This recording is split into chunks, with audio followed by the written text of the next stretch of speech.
Welcome to Chicana in the City. And although this is the city of dreams and angels, we're also confronted with poverty, racism, inequality. And today's topic is reshaping the political narrative, because in this city, we also talk about the politics, even though a lot of our community has not spoken about politics or maybe avoids it at the dinner table or does not know a lot of our narratives when it comes to politics. And today we have Priscilla Luna, who is connecting with me through social media, and she's an activist, mother, Chicana.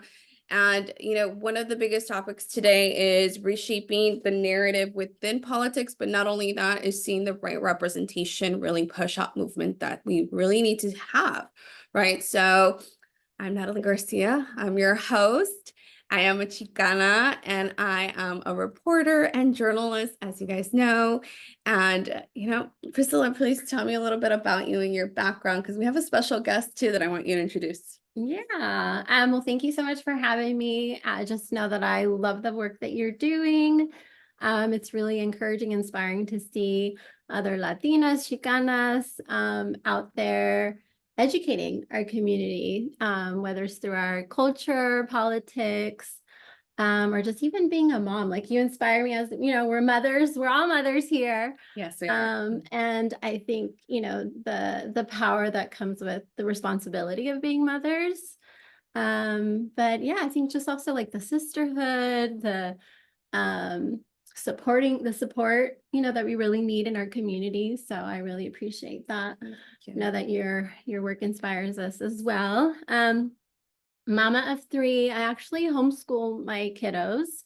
So I'm born and raised in Los Angeles. Parents were born in Mexico, Nayarit, Chihuahua, and roots.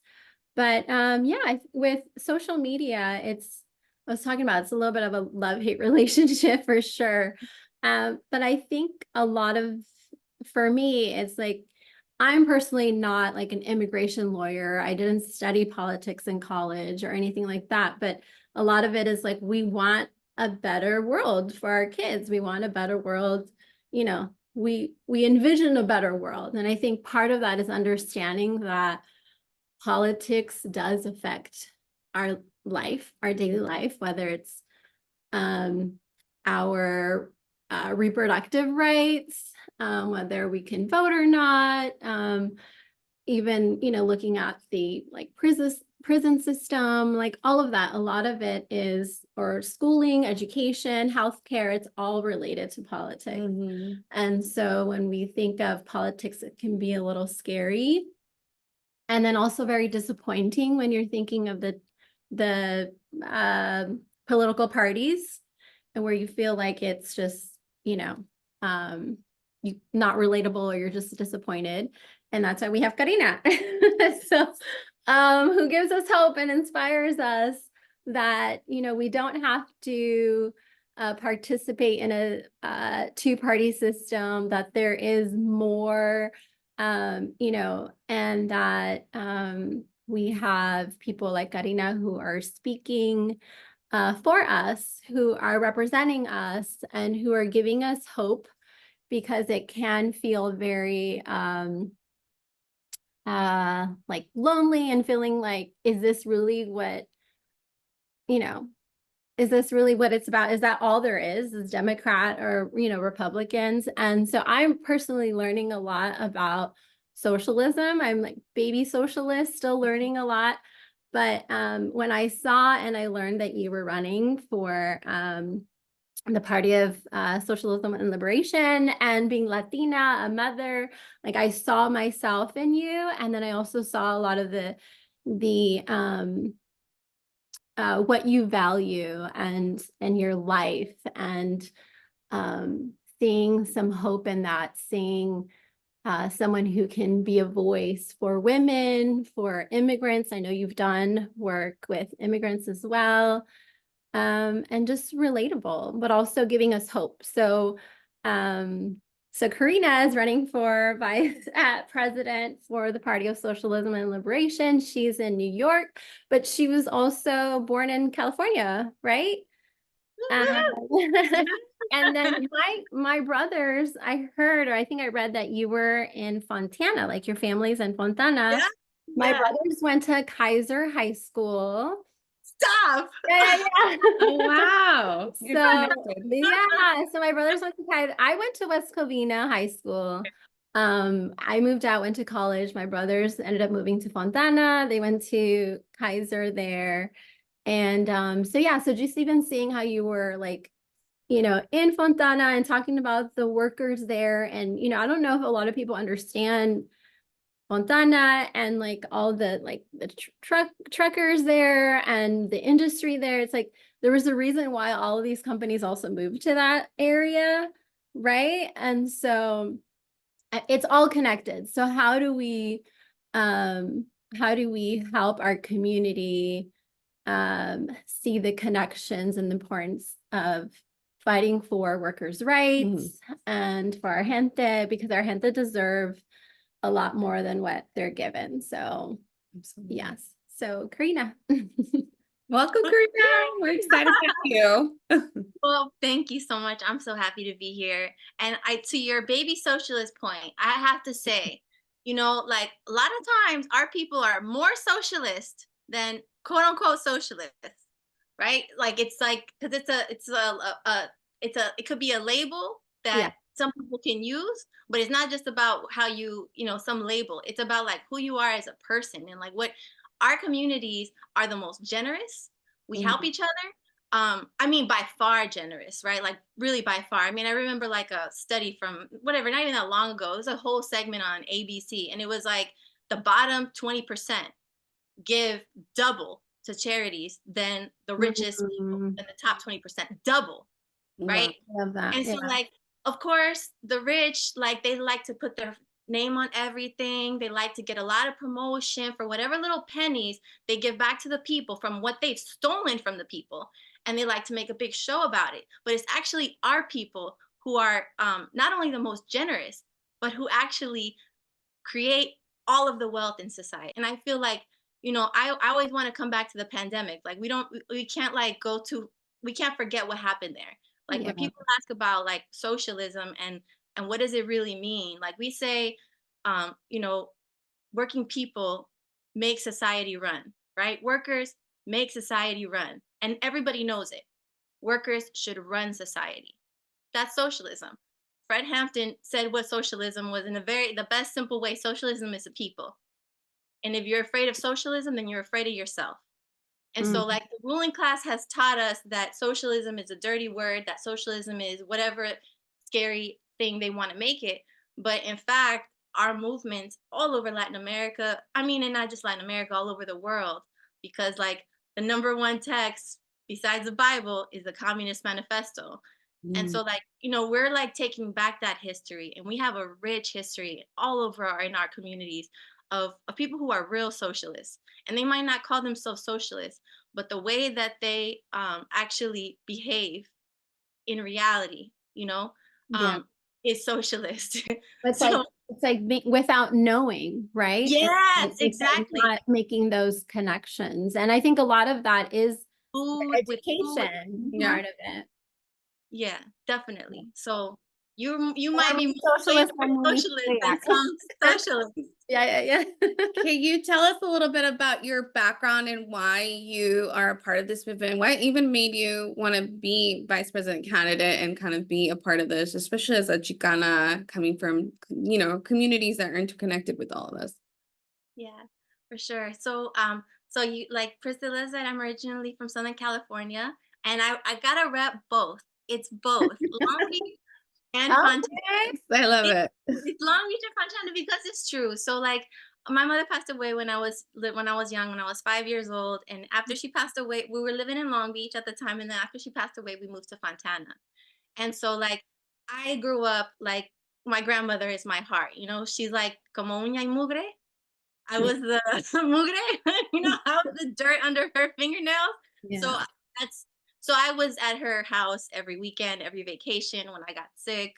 I was always with my grandmother. So, but I had my shit. I mean, I worked in Fontana. Like I went to school in Fontana from basically from like second grade to high school. So it wouldn't really be, it'd be weird to say just Long Beach or just Fontana to me, because the fact is that we were always going back and forth. And my family is, close, and like our families help each other, support each other. Like Yeah. every one of my uncles who and aunts, when they came to the United States, they all flowed through our house too. So my dad was one of the older ones. So yeah, so that's where I grew up. My dad, he came to the United States when he was 16 years old. Mm. He's from Jalisco, like a very rural part of a little pueblito in Jalisco, ranchero, so that's my dad's side of the family, and then my mom's side of the family comes from Mexico City, and so they're like city, and because I was with my grandmother all the time, I was very fortunate. Chilangos. Uh-huh. Yes. Yeah. So no, yeah. Yeah. So like I would go with her. She would go on her trips to visit her friends and do her things, and she would like sell clothes she would buy clothes cheaper in California actually, which is crazy, and then she would sell it cheaper to friends and family. Like, so she was always doing stuff, and I was with her, so I got to visit Mexico and I got to go around with her, and so I always kept like a there's also like a level of pride, that happens from being able to go to your own country and see. I mean, there's a lot of inequality too. So that was apparent since I was a kid, like seeing kids in poverty. But then you find out in the United States, and you find out even yourself, right? Like there's a lot of childhood poverty in the United States. That's not specific to our countries in Latin America. That's specific to capitalism. Yeah. So Mhm. um yeah, so that's kind of like my family background, and working class, right? Like my dad was undocumented for many years. And so a lot of my family was too, but we were born here. And so like with that comes something, you feel like you gotta do something. Yeah. And so um yeah, like when I was 18,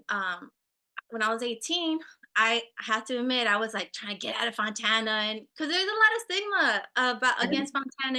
There's Yes. they used to call it like Fontucky and stuff Uh, like that. Like now I don't whatever. I feel pride when I go back to Fontana. Like yeah. it's sort of the thing, like you take things for granted until you go away. And then you Yeah. Yep. like, when I was in it was like when I was in high school, I didn't join the med chat group because I was like, I don't need that. Like I got my family. I'm trying to do other things. But then when I went to New York when I was 18, I was like, where's med chat? Yeah. Where are you? Yeah. You know, Looking for community. Yeah. Yeah. community that I took for granted when I was there. And so, yeah, so I ended up being able to get this like full financial aid, like a win the lottery type of deal.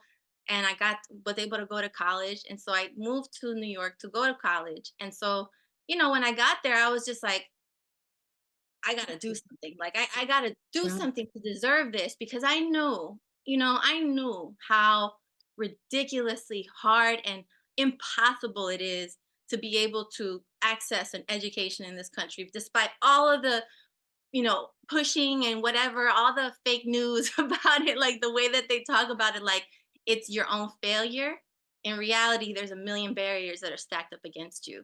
And when I got to Columbia, even they tried to make you feel like you're special. And I knew I was not special. It's just that they have put up so many barriers to let our people have access to this education. And that was the reality of it. It was a very unjust, unequal society. And it wasn't something about being special. It's actually the opposite. And the only reason that we were there to begin with is because our people fought for it. Mhm. And so, like, I went in there kind of with that attitude about it, and I went in, I wanted to be an investment banker. I was trying to make money. I was like, what can make money? I want to major in economics. I want to work on Wall Street. And then I started taking economics classes. And when I got there, I was like looking for community, right? So I joined all the student activist groups. I was on the women, the Democrats, the Amnesty International, like every single, I was trying to do something. I knew I was lucky. And yeah, I that's how I started getting involved in organizing, and then I started learning more about the United States and the Mhm. economy, and I started to realize it wasn't a mistake, it wasn't an accident. It was designed that way. It was designed, you know, for the tiny minority to exploit the vast majority. And it wasn't because they were smarter, wasn't because they were more whatever hardworking. No. It's because of slavery, it's because of genocide, it's because of a lot of dirt, a lot of dispossession, and a lot of violence. Yeah. You started your like advocacy and when you were in high school too, right? I was reading some of that. Like you were it was for women's rights, reproductive rights. Yeah. Maybe tell us how that's like how did that start for you in high school? It was different then because I was in my environment, you know? I Yeah. was in Montana where I went, you know, I went to all the schools there basically, right? And so it was different. So it was like around women's rights because I was just like, what? Somebody's gonna tell us whether we, you know, what we can do with our bodies? No, I was already like, I was strong on those things. My tia Marta raised me right, you know? And so like you know, I was not having that kind of machismo. So um yeah, so like we started a women's group when I was 17 in Kaiser, and we had like a equal pay day, and it was like you know, we did like little, so I don't know, we gave like ribbons or something, but we were mostly just trying to talk about the issue and bring it out, and as women coming together, as young women coming together and like building with each other in a way that was like not limited, and that like we could talk about politics. We don't Yeah. need Yeah. somebody to come Yeah. explain it to us. We can talk about this stuff. And that's huge for Chicanas and for just even Mhm. Latina women. I think part of this segment that I really wanted to invoke, especially like my alignment with Priscilla, I get a lot of my resources from her. I get like I'm constantly on social media. I'm looking at trying to educate myself as well. Because and then she brought in socialism, and I was like, wait, I resonate with that. You know, there is such a plus it goes back to our own people, community, women's reproductive rights, all of Yep. that, but there's still like a lack of education. There's still like there's the fear, especially within our community. I think it's even beyond socialism. I think it's in general in politics. We tend to avoid the subject. We're disappointed. We're so deep in our oppression as well that we just don't want to even like, oh, we're done. Like it's not where this is the system and this is how it is. We can't change it from the inside or outside. For somebody who doesn't know exactly, I know you spoke a little bit what socialism is and might relate to it, but can you just like really break down what socialism is and what would a no socialism nation look like? Yeah. Well, I wanted to jump on one thing that you said about isolation. I think that this is a big, big part of it. It's that our people are in this society and capitalism, and for good reason. The isolation exists, right? The individualism of society exists, and it's very, very dominant, and we feel it, especially when we have children. We feel it. We're on our own. We feel like there's, you know, no support, right? All of that we all know very closely. And I think that the difference is being a part of something, being a part of an organization, being having a political project. Like that makes a difference. And some people find that in a church, and a lot of people don't. And for me, that's been all the difference. Like my exposure to organization, that's what's made all the difference. Because otherwise, you would be demoralized immediately because the Democrats do nothing but betray the working class. They do that for the last 50 years. They do it over and over and over again, and it just keeps getting worse and worse and worse. And so the cynicism and the apathy that exists is justified. It's not actually even, it's like it's just being smart. Like it's millions of people don't vote because they know that that's not the vehicle to make change in this country. It's not the thing. No matter how, they're not allowed to vote on anything that matters. They're not allowed to vote on whether their rent is going to go up. They can't vote on a living wage. They can't take a vote on whether or not they're gonna have health care, or whether insurance companies are gonna make themselves rich off of people who are sick. They can't vote for any of the basic things, the price of food. They can't make basic decisions about their neighborhood. So nothing really important are people allowed to vote about, right? And Mhm. so like that kind of disconnect from our people to the political system is a very valid one. It's a justified one. Like the joke that is this like every 4 years and one person, and that the rich trade off go back and forth between their two corporate parties that really only benefit the rich. Like our people have that knowledge. They just know it. And so, but I think the difference is like being part of a movement. And so for me, when I was in college, I kind of came up in that moment, 2006, when you could see that people power. That people power became something very real. You know, they tried to pass that horrible Sensenbrenner bill, which is going to make it a felony Yeah. for any undocumented person, anybody who helped an undocumented person. You could be a doctor, you could be a neighbor, you could be a family member. If you helped an undocumented person, you were going to get charged with a felony. That bill passed the House in like January or something of 2006, and there was a huge, reaction to that. Like all of a sudden, the people who everybody said are too afraid and too exploited to ever stand up, they stood up.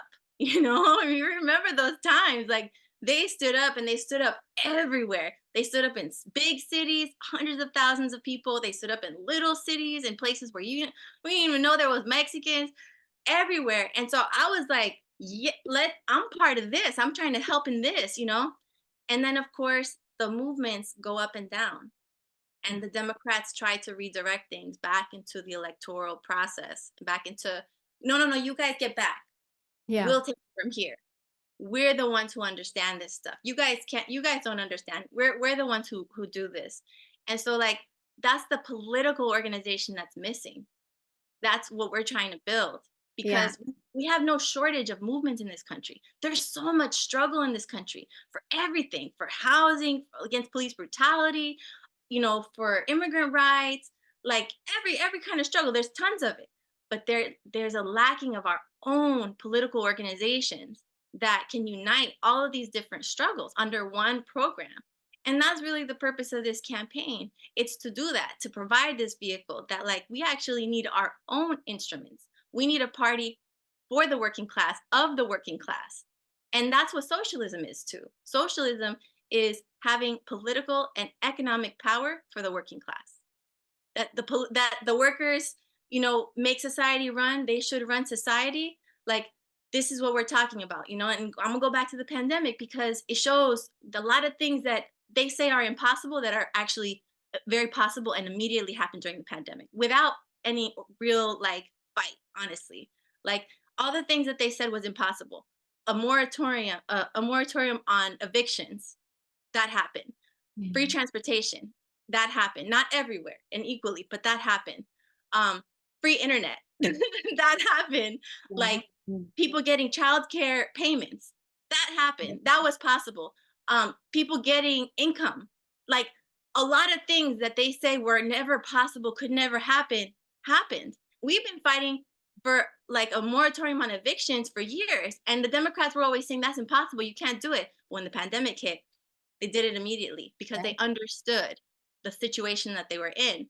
And then to remind people of who actually makes society run. Like when that pandemic hit, the super rich, they left the city in New York. They all left to the city. They went into their second or third homes in the Hamptons or whatever. And it was the nurses who wrapped themselves in garbage bags because the government could send drones to Afghanistan. They can assassinate individuals all over the Middle East, but they can't send nurses PPE. So the nurses had to wrap themselves in garbage bags and show up to work and save people's lives. The sanitation workers, the truck drivers, like you get a sense in those moments, the farm workers, you get a sense in those moments who actually matters in society. Like we're always who told really runs it, who really makes it happen. It's the CEOs, the celebrities, the this and that. When it matters, we don't even, are they? And this is what they do. This is their good cop, bad cop circus that they play back and forth, back and forth, back and forth. And so like this campaign is to remind people of that. Remind people of that decade after decade betrayal. We've been organizing for immigrant rights. I mean, I don't want to say it since 2006. I'll say for me since 2006. But before that, right? And what have they done?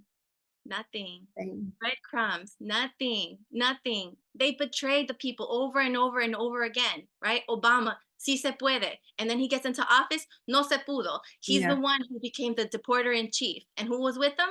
Same Genocide Joe was right there with them. And Yeah. they keep doing this good cop, bad cop, where the Democrats actually build the deportation machine. They are the ones who fund it. And then when a Republican gets in office, he just press play. And that's what Trump did. Yeah. That's the legacy of the Democratic Party.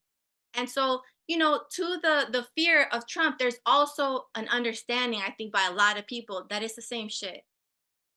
Yeah. And so we're saying it is the same shit, and we need to build something else. Let's build something else. Stop wasting. And this is for some people already are not wasting their time on it, right? A lot of people are not. And then there's some people who are like genuinely trying to like you said, do a lesser of two evils thing, but also what's worse than genocide Exactly. at this point? And that is significant. That is a significant shift that's happening right now that we also have to keep in mind, is that there are a lot of people who are seeing past this, and young people who are like, nope, nope, nope. I've heard this lesser of two evils. I heard it in 2008. I heard it in 2016. I heard it in 2020. And now you're coming at me again, 2024, with the same thing. Like my dad says it, mi hija nací en la noche, pero no anoche, like Yeah. they're trying to block the sun with one finger. Yeah. That's where we are right now.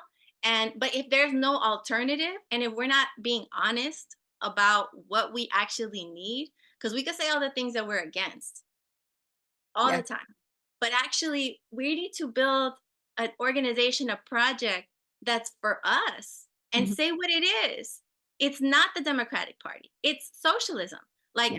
we say, our headline, our slogan is end capitalism before it ends us. It's not vote for me and I'll set you free. That's what's been said over and over again. That's the individualism of putting one person into the system and thinking that and saying that that person is going to change the system. No, one person's not going to change it. We need to change the system. We need to destroy the system before it destroys us. And we really don't have a lot of time, because we know that they are, even though they can, even though there's the resources, the technology, the people, the talent to solve these problems of inequality, of poverty, they choose to use our resources on endless wars. And they don't care about the people. And they spend $1 trillion every year on military, to drop bombs on other countries, to drag us into these endless war with people we really got no beef with. But then when it comes to our kids, they need $1 billion for WIC to feed little children and babies and women in this country. And they don't care about that. Yeah. The Democratic Party is focused on trying to get another $100 billion to Ukraine, to provide more weapons to Israel. We've already seen all the horrible things that they've done, to give them more. And then Taiwan too, because they're also trying to drag us into a war with China. So Yeah. like it's existential at this point. Like it's not, you can't stand on the sidelines, because they're either going to drag us into a nuclear war with the threat of artificial intelligence. Like before, it used to be that they used to say, oh, like outsourcing. It's like that people are losing their jobs to other people who could be exploited. That was the case before, but that's not the case anymore. Now we're going to lose our jobs to, for real, artificial intelligence. Yeah. No. And so like it doesn't have to be that way, but it's not going to be different if we continue to let them do whatever they want. Yeah. And the cycle will continue. And I think that's part of it, is like, unless we make a radical decision, like there's nothing's going to change if we don't scare them too. Right. So even like right now, we're seeing a lot of the propaganda of like Biden kind of like pushing back. Why? Because people are speaking up, because people are saying, we're not going to vote for you. So if you just kind of stay in the like, we're just dedicated and loyal to the Democratic Party, then nothing will ever change. Yeah. So the only thing that will change is if you say no, if you make those radical decisions and say, we're going to go with a third party, and we're going to, so it's like with any politician, they say, you have to like scare them a little bit. You have to, show them that this is not okay. And so I think part of that is how, trying to get people to understand that voting third party is breaking that cycle. Yeah. Otherwise, like what we're just gonna let them do what they want. And so that is part of, taking a stand and saying, yeah, like enough is enough. Like I que separa, like that's it, And but it's we have to take power. Like we actually have, take and your we're not power saying back. that we're there at this point, but we have to start going in that direction where we actually, why should Jeff Bezos, one person, why should he by himself in be able to privatize for himself the wealth that is created by hundreds of thousands of workers, right? Like with Amazon, like the amount out from the products to the shipping to the exchange, like all of that, everything that's involved in the process, but one person gets to keep all of that wealth, right? Like, and look at what he does with it. In 2021, when millions of people are suffering, people are dying, they're in one of the worst health crises ever. What does this individual decide to do? He makes his own space station, his own personal, private spaceship. Yeah. So he can go with his friends to the moon, wherever, and go. That shouldn't be allowed. That Yeah. shouldn't be allowed. It shouldn't be up to him. That's the change that we're talking about. Like we're not saying just, oh, tax the rich. No, we want them out of power entirely. Yeah. We actually have to say, no, this is not, ya estuvo bueno.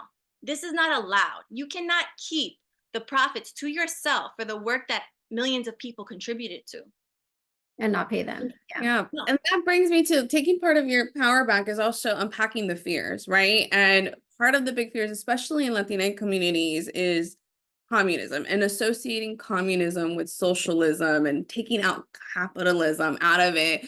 But you're describing what Jeff Bezos is doing, and it's sounding very dictatorial and very, so it's crazy that's actually happening. But when we are trying to move towards a socialism of working class, they automatically assume it with communism, which is a narrative that's been Also demonized. and it's a big Mhm. propaganda, I mean, throughout our different countries, right? But especially here, we have been in that narrative of like, oh no, we don't want to push that because they'll get us closer, especially within Latinas who come from these countries that have been oppressed and dictator, not knowing that the ties are within the roots are here.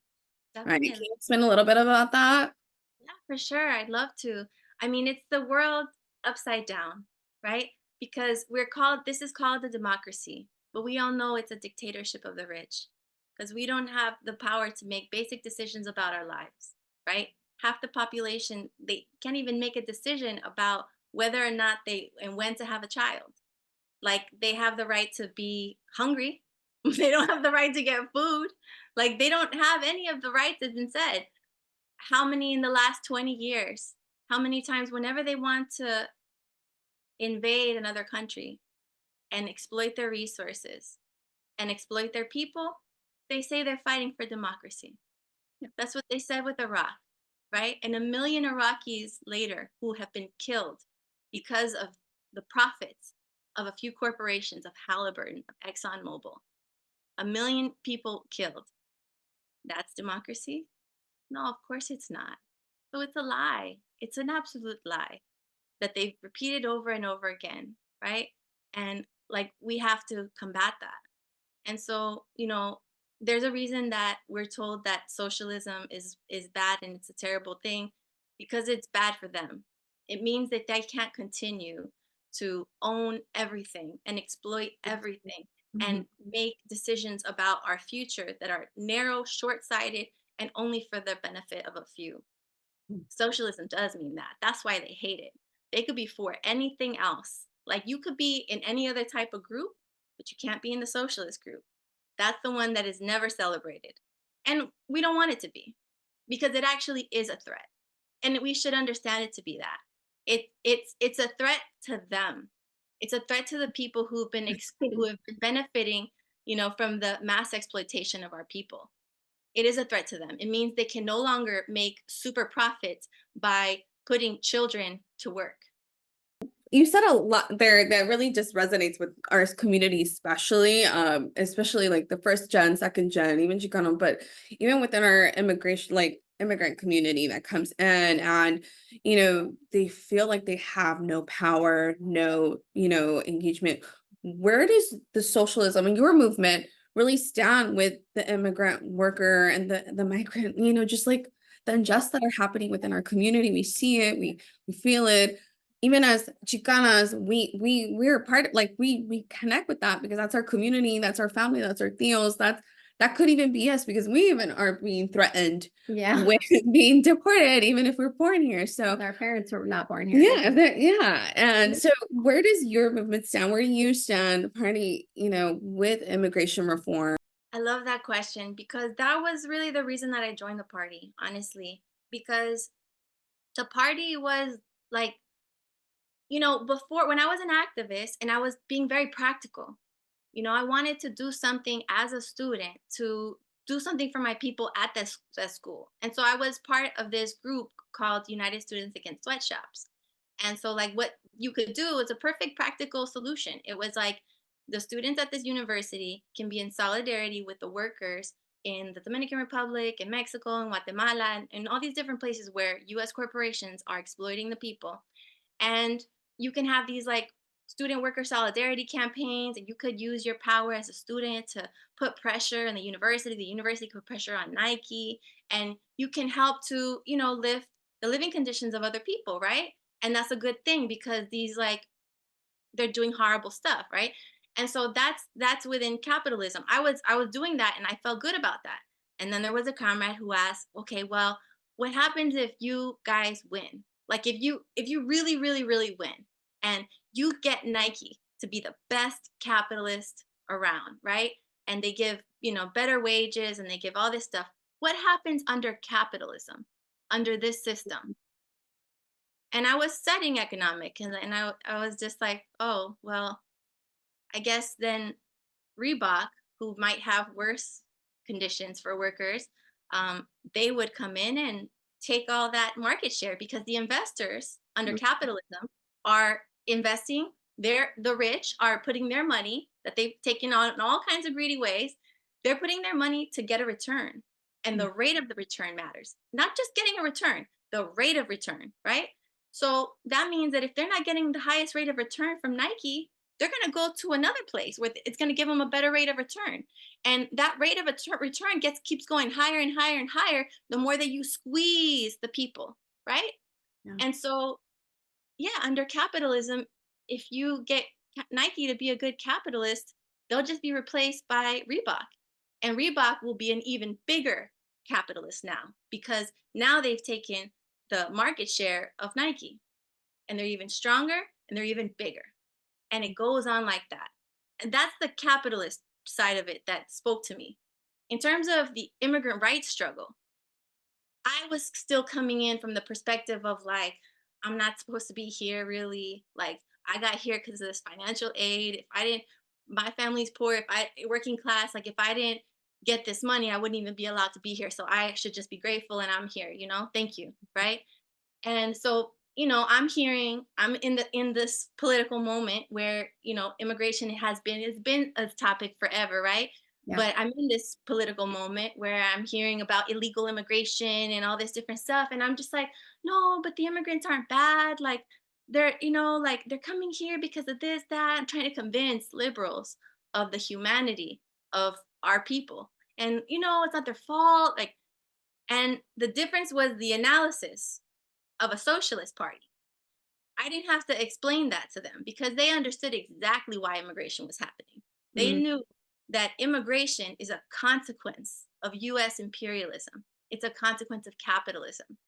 If US corporations can go wherever they want to exploit the people, to start wars with other countries and destroy their economies, those people are going to want to leave. They're going to migrate. So they're going to go follow the trail of what's been stolen from them. So far from us having to apologize for how we got here, they understood immigration to be a consequence of US imperialism, of capitalism. Mm. And so the solutions are so vastly different for the socialist than they are for the liberal. The liberal says, well, some of you yes, some of you no. And um, like they fall in line with the conservatives, right? And they're kind of okay. They don't really want us to have our rights. They just don't really want to be bothered with the same thing with the genocide, right? Like Yeah. they're so afraid of Trump. Even though this is happening, they care more about being afraid of something in the future than something that's happening right now. Right.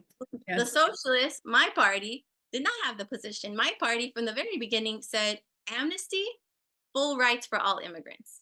Full rights for all immigrants. Not some immigrants, not the children, not the ones who came from Cuba, but not the ones who came from Mexico, not this, that, or the other. All of them. Because as long as there's a group of people in this country that can be super exploited, the capitalists will exploit them.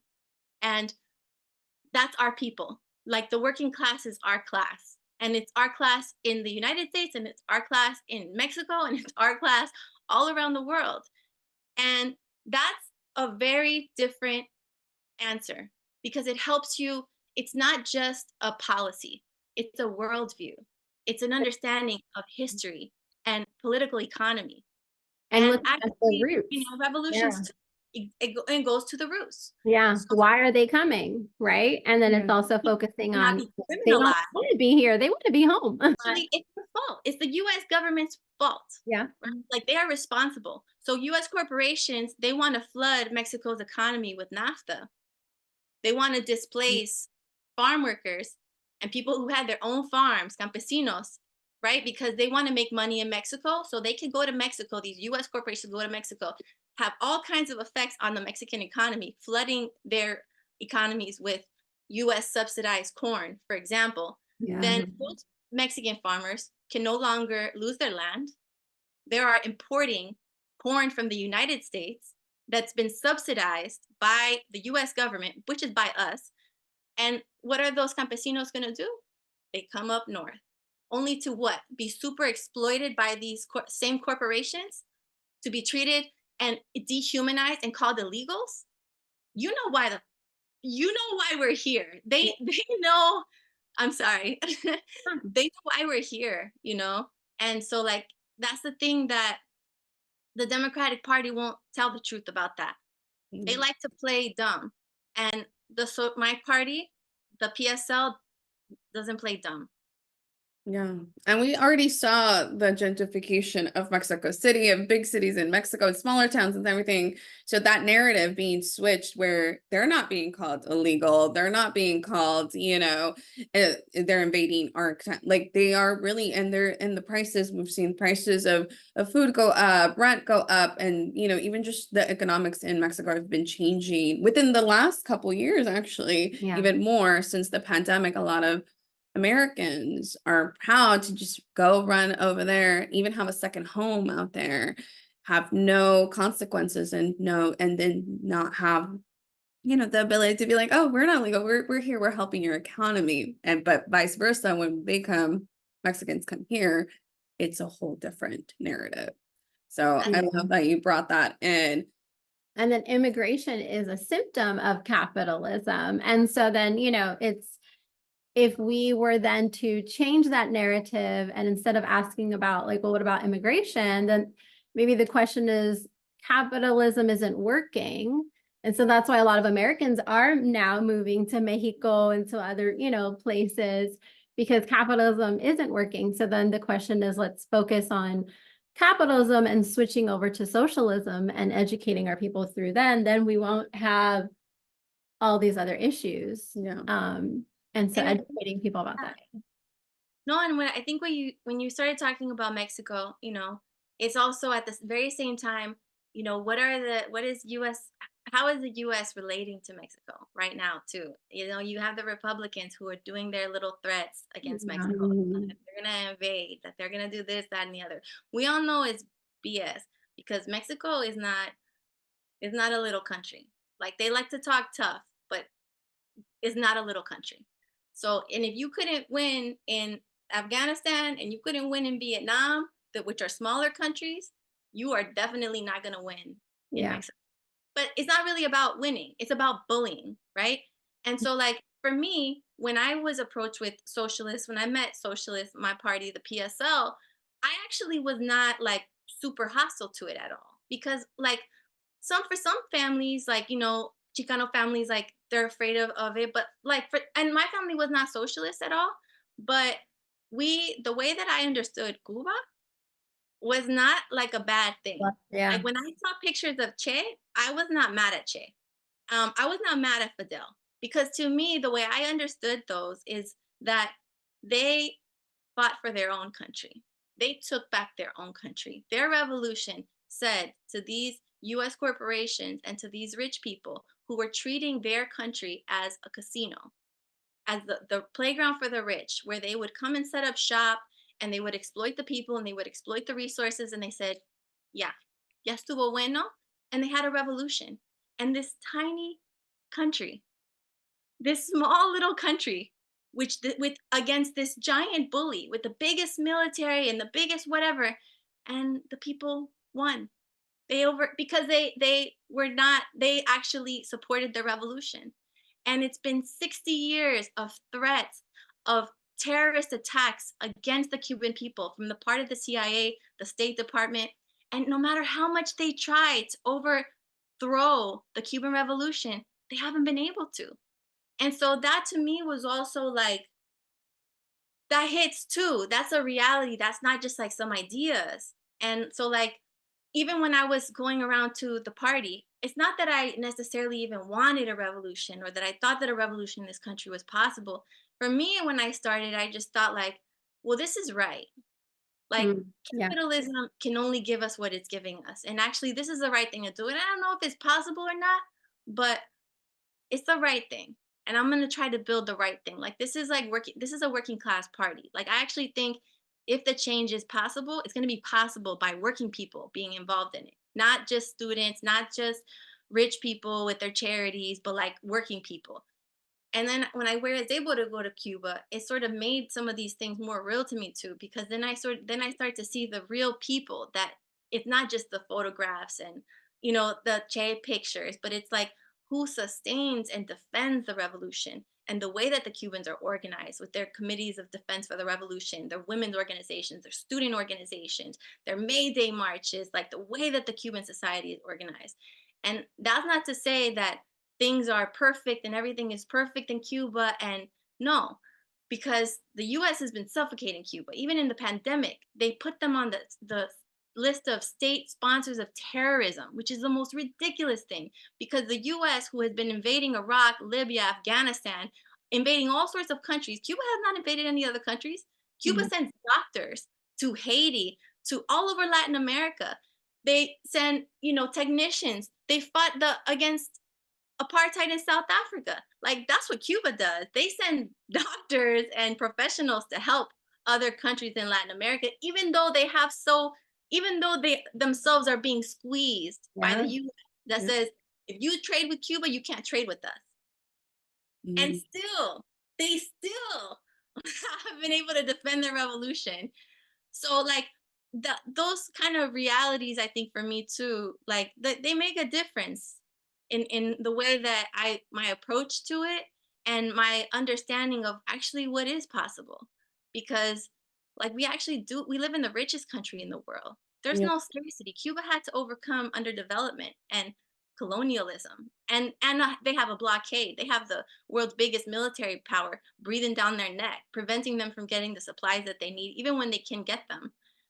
We live in the country where a lot of our food is just being wasted.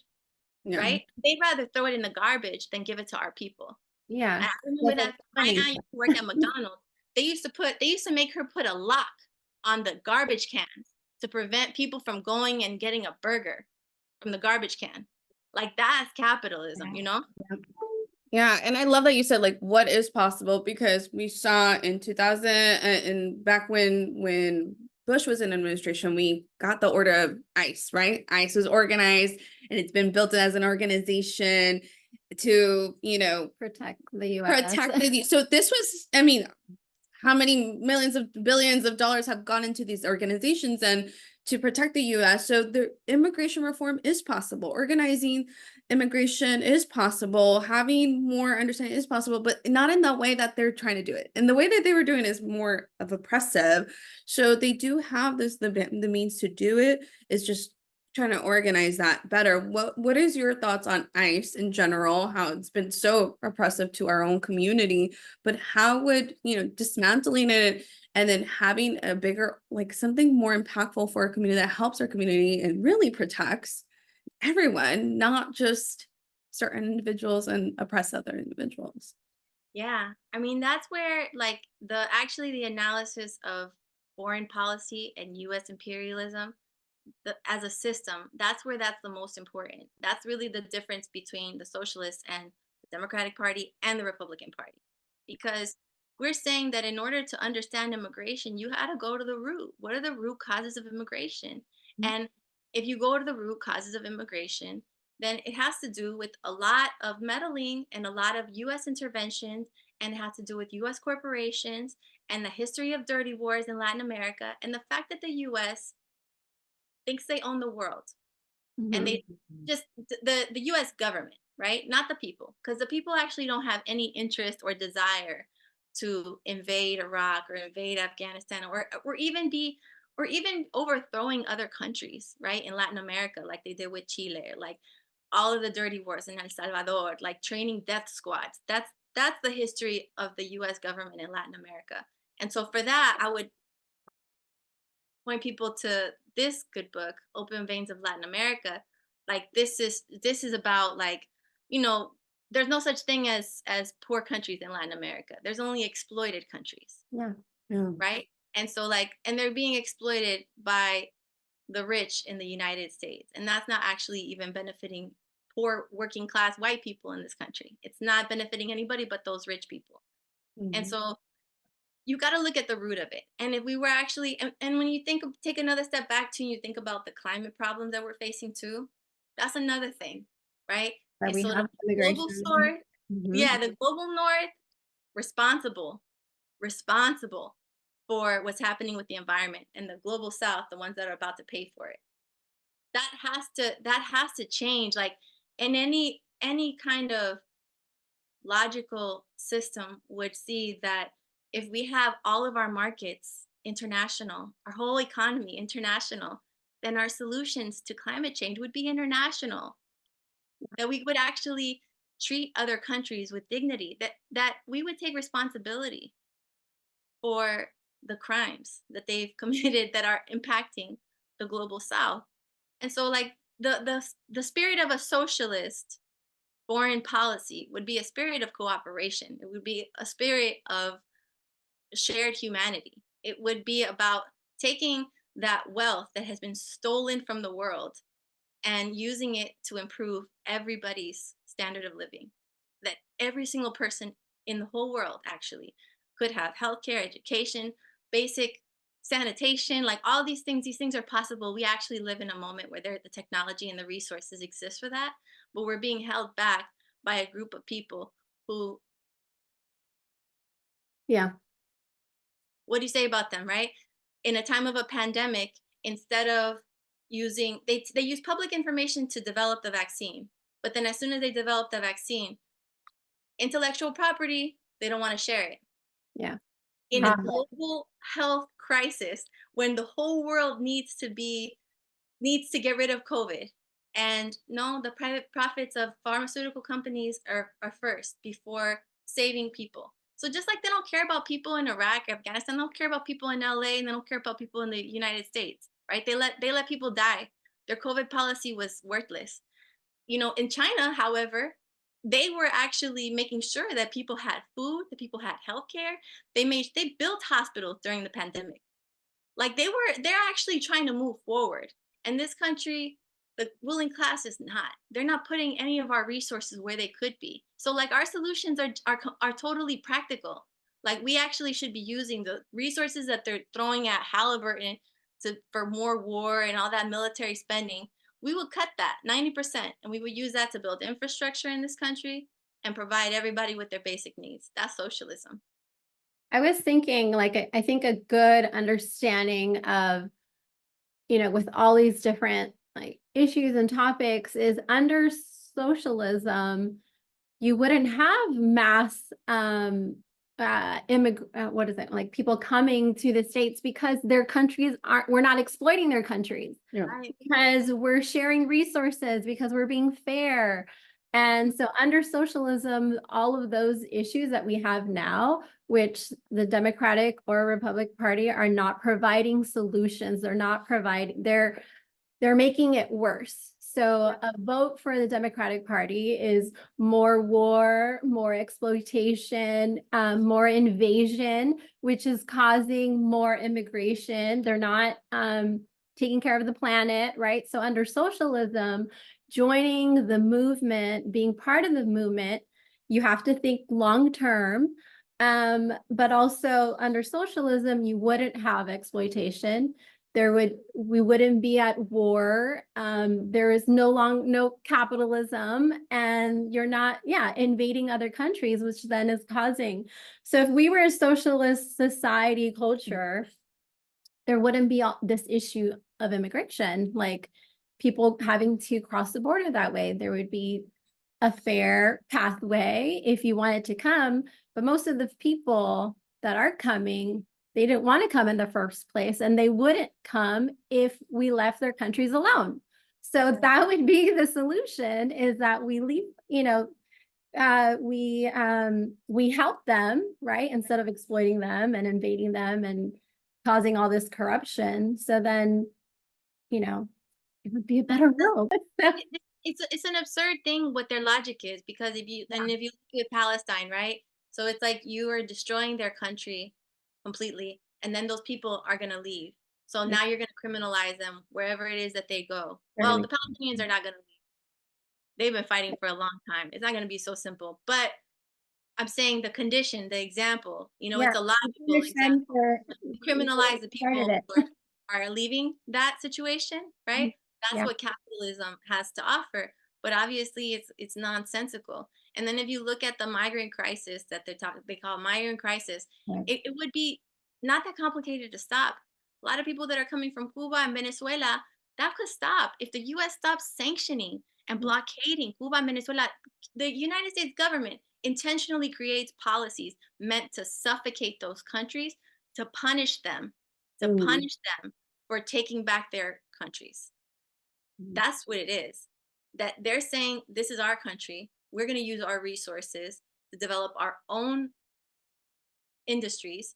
And ExxonMobil is not going to own this forever. Like, these are our resources. We're going to use them however we want for our people. And those Chavez, Maduro, those people are vilified, just like Fidel was vilified in this country. But Fidel is a hero around the world. Fidel is a hero around the world because he stood up and he had a revolution with many other people for his own country to take back their own resources. And so like that's like foreign policy, like they tried to say, oh, they're fleeing because socialism is so bad. Okay, then why don't you just leave them alone?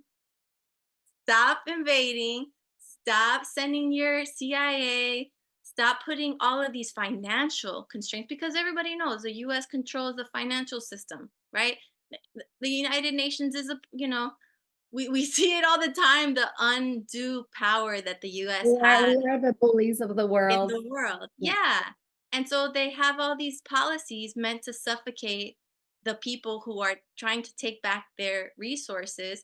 And then inevitably some people are not going to take it, and they're going to leave. And so you want them to stop coming, stop fucking with their country, leave them alone. Like the Cubans have lost $150 billion from the blockade, $150 billion, because of all of the extra, how expensive they make it for them to be able to access things on the global market. That's an artificial thing. That's not because of socialism. That's because of US domination over the world financial system. And so like if you really wanted to stop that, we'll just stop bullying these other countries and people won't have to leave. And so we come across unpacking yet another fear narrative, which is if we stop funding those wars, stop funding those armies, the military, then we leave ourselves susceptible to being attacked ourselves. Because again, we played such a big part in exploiting and destabilizing other people's country. So it's now a way of, protecting ourselves. And, we don't want to say that we did that, but now we're like, oh, it's protecting, not realizing that the root of that is part of, we destabilize everything. What would you say to people who are in fear of like, well, we'll be attacked. Oh, we're going to be, there people from Mexico are coming through the borders. They're going to come in here with guns and kill our country. And, people in China are coming here. Like, there's Yeah. such a fear of being targeted and attacked. And when we think of a different party, a socialist party, for instance, we think that we're going to become more of a target with that. Is that true? And what are your thoughts on that? Yeah. Well, I think like I wouldn't say we, with the US government or the US military industrial complex. That's not ours. That's theirs. That's the capitalist ruling class of the United States. And I've actually been surprised when I've traveled and met with people from around the world, about how, because people have a consciousness about also, even though we might not be exposed to it even, right? But about the class struggle in this country too. And that like the people who are really benefiting from the system, really benefiting from these wars are just a tiny group. And so like with Cuba, they would have all the reason to hate Americans, but go to Cuba and see how they treat you. Like the way that the Cuban government talks about the American people versus the American government is very different because we actually have the same analysis. We understand that the people have more in common with each other than we do with this empire, with the US empire. And I think that it wouldn't be something just in words alone, but it would actually have to be in deeds. Like if let's just say, and we know that this is not that simple, but let's just say we were empowered tomorrow, right? We know it actually requires building real political organizations. But let's just say we were empowered tomorrow with Palestine, right? Obviously, immediately you cut the financing with the state of Israel, right? The Palestinian people should get reparations. What a difference it would be if the United States were to actually rebuild what has been destroyed by Mm. the Israeli government. What a difference it would make for the consciousness of the people that are there and for the relationships that the United States has with the world. Cuba, this is a lesson from the Cuban Revolution. This is what the Cubans do. And the Cubans are not rich. They don't live in the richest country in the world with the biggest military in the world. But like they give what they have. And so like there's been so many brigades where Cuban, like I was talking about the doctors, but not even just doctors, with teachers, right? That they believe in international solidarity and they know that it's concrete, you know, to stand with the people of the world in real ways. And so when Cuban doctors go into remote places in Bolivia, in Ecuador, in Venezuela, and they don't go and pillage their resources. They go and they train other doctors, they train other educators, they give people services, and then they leave. And that's a different relationship. That's a concrete relationship.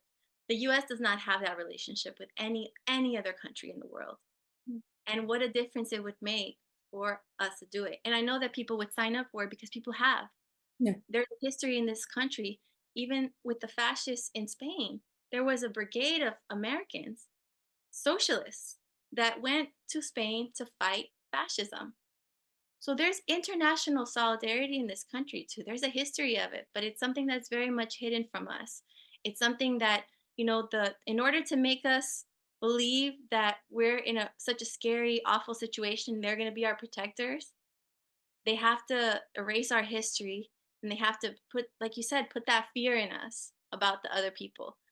But in fact, we don't have beef with those other countries. And we would take steps to make amends with those other countries. We actually have a lot more in common with them. And I believe that the people of the United States, and they already do, because there's plenty of people who do Doctors Without Borders, all these different programs, right? But those things are like, it's actually good hearted people. But then, it's sort of like a PR for capitalism for the United States. But it's the people themselves that do it. The people are the ones who do all kinds of things like this, you know? So, like, I mean, for me, I could say, like, my experience too, like, what made me believe socialism is really possible is when I was going to travel in South Texas, when I was in one of the poorest parts of the country and seeing the organization of the women. Those women, the way that they help each other, the way that they organize their communities, the house meetings that they do, with the little resources that exist for immigrant women, which are almost nothing and really bad, and especially in racist Texas. And they fight and they knock on each other's doors, and they have their juntas, and they actually help each other, you know, and they fight against deportations, and they fight for stolen wages, and they fight for all kinds of things. And you see how they run the ship too, you know? Like the organizers is like with nothing more of an organizer than a mom, right? Like if you can organize a birthday party, you're an organizer. Like, but we're just sort of translating our skills in different things. We can do a lot more. So I feel for me that was actually impactful because I started seeing like, oh, this is our own people. Look at how they're organized. Look at how they help each other. Look at how they run shit. Those are concrete examples for me of not only why socialism is possible, but how our people are already, in a lot of ways, living in a socialist way. Yeah.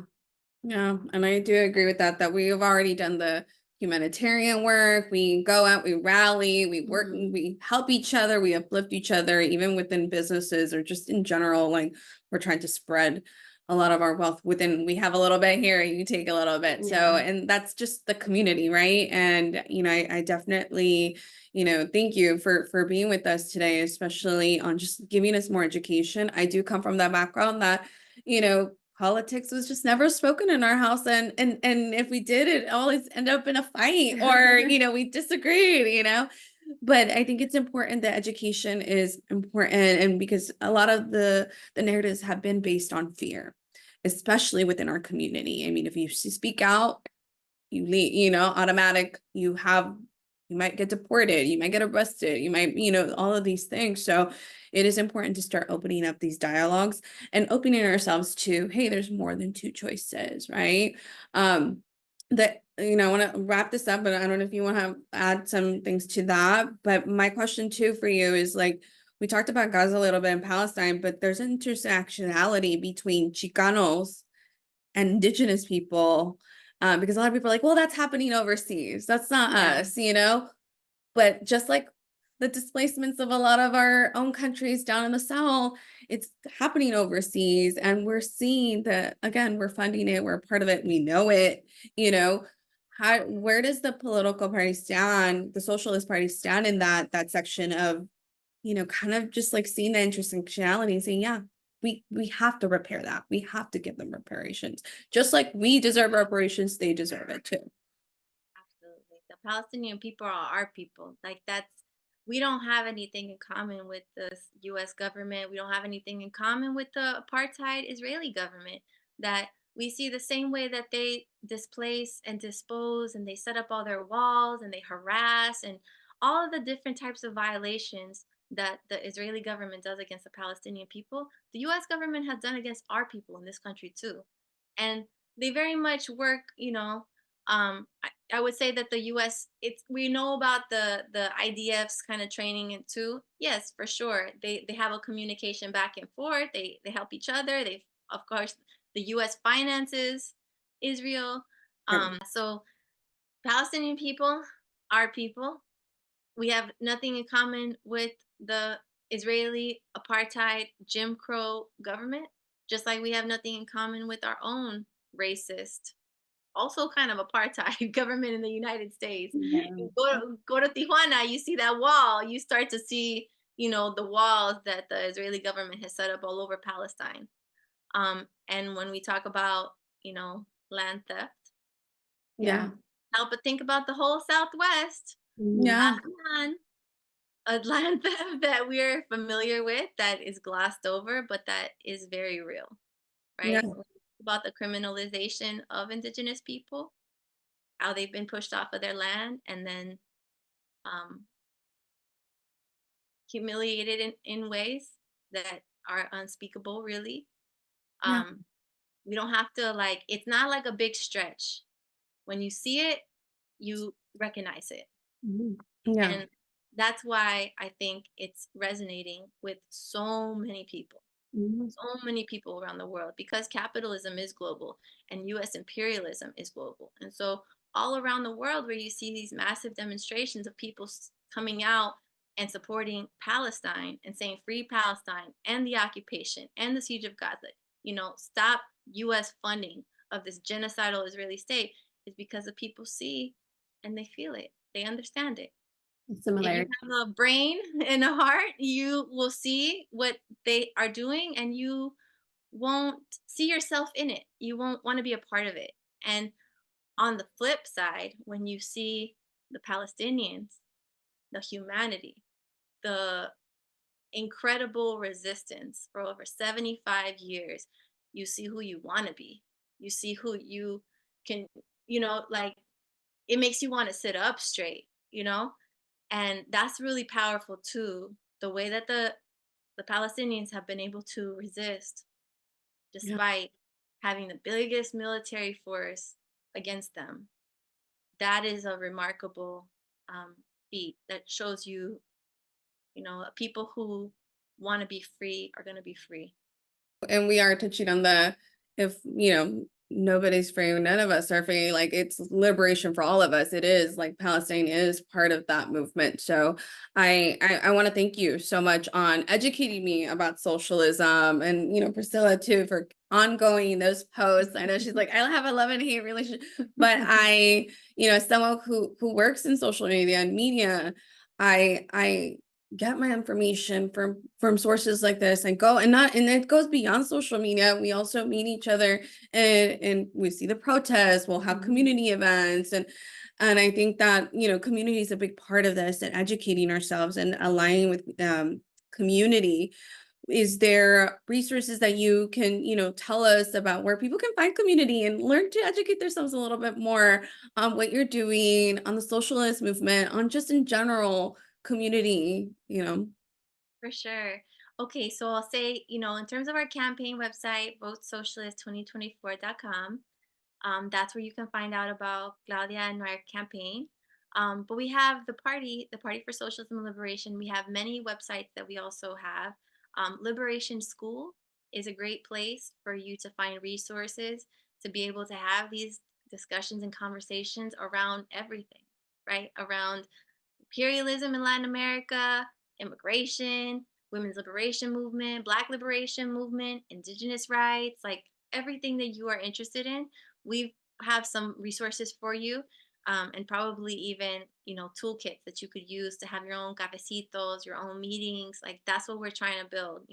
Right. So Liberation School is a good site. pslweb.org is our party's website. Um, Liberation News is where we have, daily articles analyzing what's happening in real time and putting forward a socialist solution. What is it that we could actually do? What is it that we need? What is it that we deserve? And why we don't have to take these little breadcrumbs from these mediocre people. And then I also have, like, if you're interested in getting a little bit more deeper into like what a socialist United States could look like, we have a book that we've created, Socialist Reconstruction, a Mm-hmm. future for the United States. Mm-hmm. So this is an example, because we're not Cuba and we're not Vietnam and we're not these other countries. We're the United States. We have the resources of the United States. And so, like, what's possible in this country, right? If there was socialist revolution, what would actually be our program? What would we actually be able to have? And so it shows what is our different approach to all of these questions, from education to healthcare to climate change to, incarceration, police brutality, detention. Like, what is a socialist answer? What would be possible in the United States on all of these important questions? Infrastructure, transportation, energy, all of these things. So look at the book, read it. Like, we don't have to accept these breadcrumbs. We can actually fight for what we know we can have and what we deserve, but we do have to get organized to do it. Yeah, thank And you. then you guys have a chapter in almost every state. So I know for like we're in Los Angeles, so that would be PSL Los Angeles, and they have, they're protesting, they have several meetings, they have, so if you're in the LA area, it's PSL Los Angeles. But in whatever other state that you're in, look up PSL. And I mean, you guys are, I think, everywhere. So that would be a great, like, in joining the movement and learning more is you can go and find them on Instagram, or I'm sure through your website, For sure. and go and meet people, go and talk to people and join their movement there. And then follow you guys on Instagram, TikTok, and I know I love watching your videos, and you do inspire us. I'm like, okay, like I don't have to, be stuck with Biden, or I mean, a lot of it is we won't vote. But then now we have an option, let's join a movement. Let's get this started. And so when people say like you're gonna throw away your vote, I'm like, no, it's gonna go to Karina and Claudia. So I'm not throwing it away. Yeah, and realizing after this conversation, it's like, oh, I do have a little bit of socialism. And 'cause I came in totally not understanding. Well, no, I had the concept, but I'm like, oh, wait, I do move in that way because I do a lot of humanitarian efforts. Yeah. I am more, I'm like, I have that narrative within me, like, okay, spread the wealth, build it, come with me. We're coming in. We might be more socialist than we Than really, we really think. yeah. Yeah.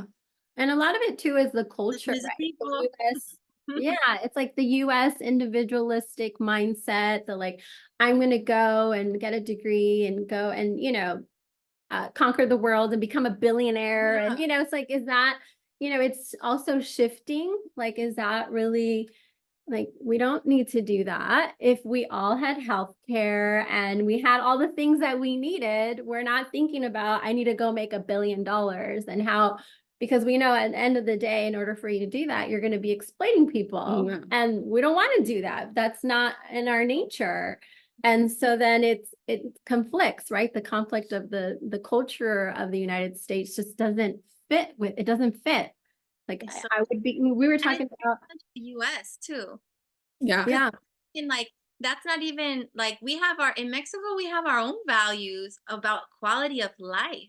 Yeah. That you don't take anything with you when you die. What you leave behind is who you were as a person, and whether you were worthwhile enough for your family to talk about you, whether you were a decent enough person.